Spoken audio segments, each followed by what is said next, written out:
Distinguished guests, dear friends, good afternoon to all.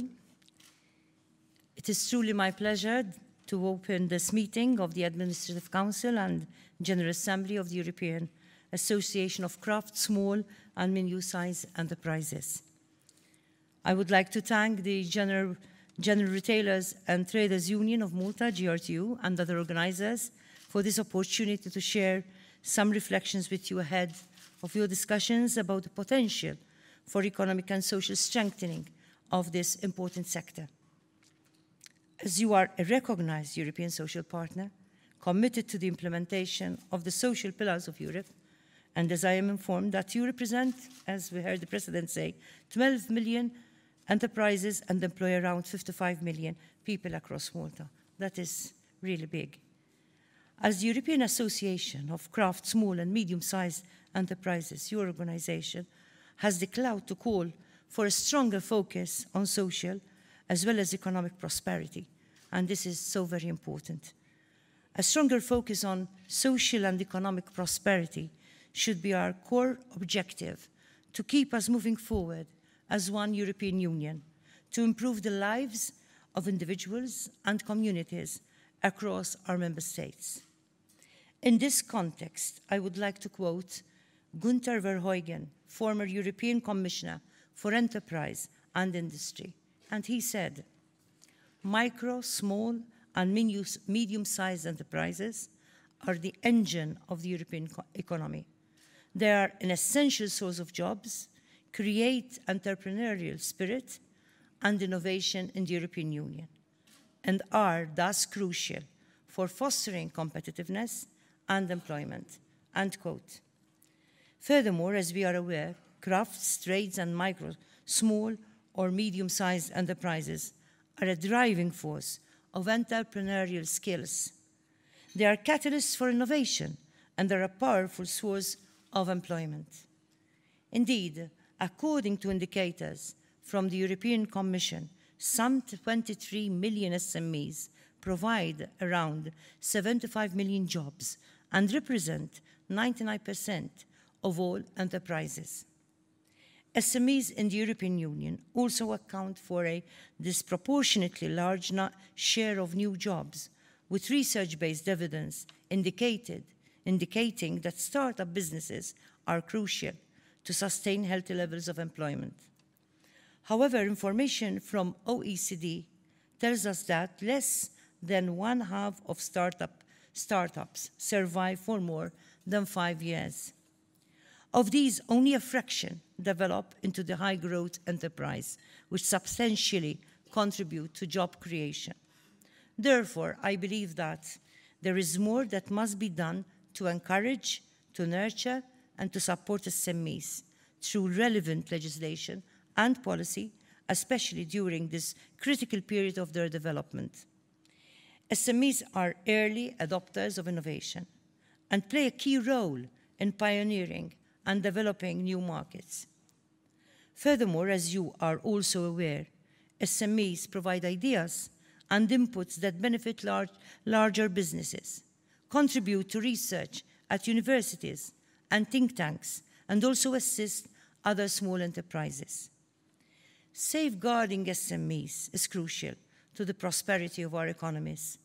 Early support for SMEs is not only reflected in increased innovation within our economies, but also such strategies of support encourage inclusive opportunities.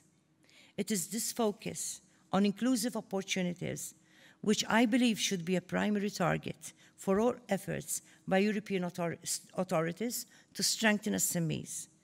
In so doing, European-level legislation and policies will respect the social and economic dimensions within which SMEs are rooted. We cannot have prosperous and strong economies without an equal investment in the social well-being of our citizens across the member states of our European Union. More stable and better supported SMEs will fuel a culture of inclusion through economic participation. Let me give you a couple of examples from Malta. A young migrant from Nigeria who has lived in Malta for over a decade, is an active participant in the refugee-led NGO platform, which is coordinated by my foundation for the well-being of society. During consultations with my foundation on the subject of employment, it became clear that this man's inclusion within Maltese society was facilitated by his decision to take an entrepreneurial route and start his own small business. Through his business, he is also providing job opportunities for Maltese people. Entrepreneurship has not only been a pathway to empowerment and prosperity for this young migrant man, it has also been a source of opportunity for his family, for his community, and for Maltese society as a whole. Another example is a chain of retail outlets started by a Maltese young entrepreneur. This young man started with nothing.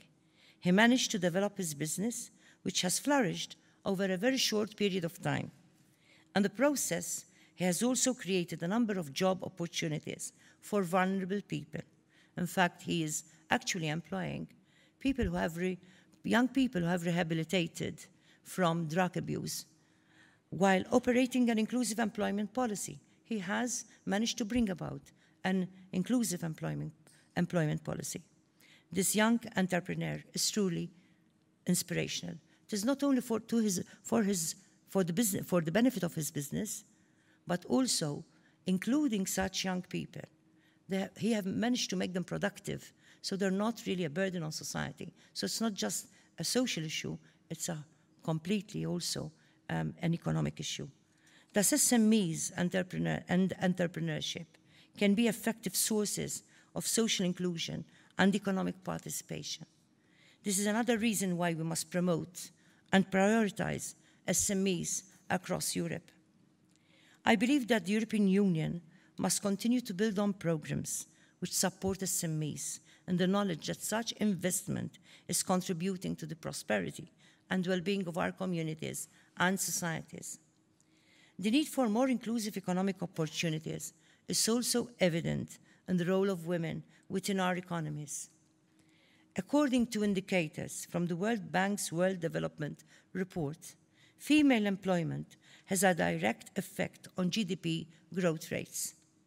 The report states that the country's productivity can increase by as much as 25% if and when discriminatory barriers which prevent equity for women are addressed. The European Union Commission itself states that, and I quote, "Female creativity and entrepreneurial potential are an underexploited source of economic growth," end quote. Furthermore, the economic well-being of women has a direct impact on families, on children, and their respective communities. The empowerment of women entrepreneurs is another way forward to actively encourage sustainable growth and prosperity in our European Union.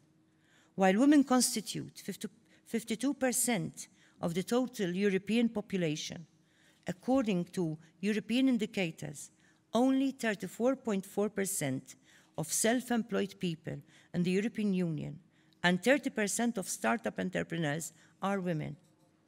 While we must do more to improve the economic participation of women, there are still striking inequalities that must be addressed.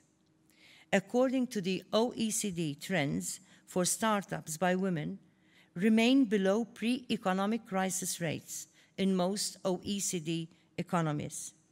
There is therefore the need to recognize that the further exclusion of women from full and active economic participation is having a negative impact on these trends.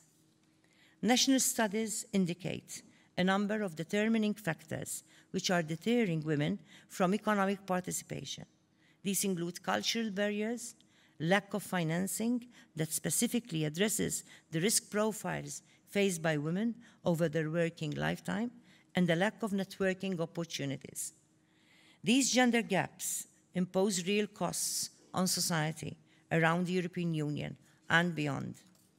When anybody is excluded from full, free, and fair participation within the economy and in opportunities for entrepreneurship, then entire economies are affected. We must therefore encourage our governments and business communities to recognize the benefits that an inclusive economic environment can bring. There is no one path to success. Governments, investors, private businesses, and civil society must continue to work together to achieve practical strategies suited to their own context.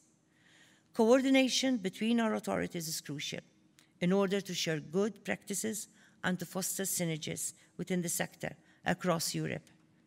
A conference like this is an excellent opportunity to build such synergies. Let me take this opportunity to commend your efforts. I believe that we should not focus on fragmented or short-term endeavors. A holistic strategy would harmonize the work being done by diverse stakeholders in the sector. Let us remember that investment in SMEs and opportunities for entrepreneurship is not only empowering social inclusion and equity, but also stimulating our economies. The challenges posed by any form of economic marginalization should encourage us to be more vociferous to call for full equality and the economic empowerment of all members of our societies. SMEs are an ideal way of encouraging this positive change. The focus your organization brings to review and to improve European-level legislation and policies is truly essential. In concluding, let me encourage you to continue striving to achieve a balance between the economic and the social potential of all our member states and of the diverse individuals and communities who are proud to call the European Union their home. Let us promote stronger support to SMEs during vulnerable periods of their establishment and growth. Let us focus on the inclusion of minorities and women who must have full and equitable participation in economic opportunities. And let us promote a healthy socio-economic path for the benefit of all the citizens of Europe. Thank you.